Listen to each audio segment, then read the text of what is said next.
খুলনা প্রকৌশল ও প্রযুক্তি বিশ্ববিদ্যালয়ে আন্দোলনরত শিক্ষার্থীদের উপর মিথ্যা মামলা ও বহিষ্কারাদেশ প্রত্যাহার, ব্যর্থ উপাচার্যকে পদত্যাগ এবং চট্টগ্রাম বিশ্ববিদ্যালয়ের নারী শিক্ষার্থীদের বহিষ্কারাদেশ প্রত্যাহার করার দাবিতে মশাল মিছিল করেছেন একদল শিক্ষার্থী।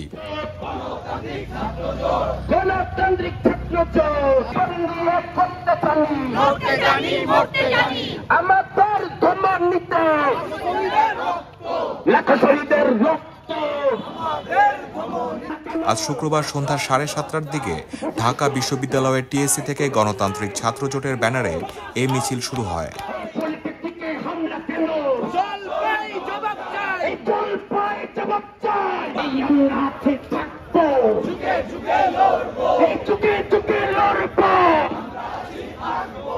ঢাকা বিশ্ববিদ্যালয়ের টিএসসি থেকে শুরু হওয়া মিছিলটি ক্যাম্পাসের বিভিন্ন সড়ক প্রদক্ষিণ করে ভিসি চত্বর ঘুরে মধুর ক্যান্টিন, কেন্দ্রীয় গ্রন্থাগারের সামনে দিয়ে টিএসসি রাজু ভাস্কর্যের সামনে গিয়ে সংক্ষিপ্ত সমাবেশে রূপ নেয়।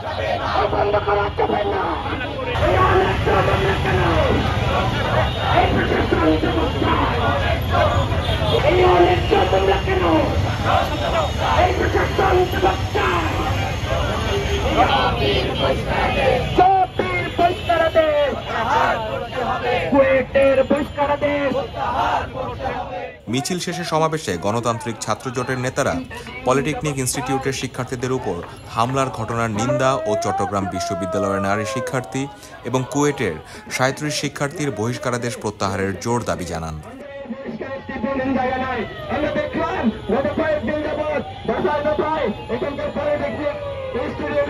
শিক্ষার্থীরা তাদের 6 দফা দাবি নিয়ে রাস্তায় নামছে।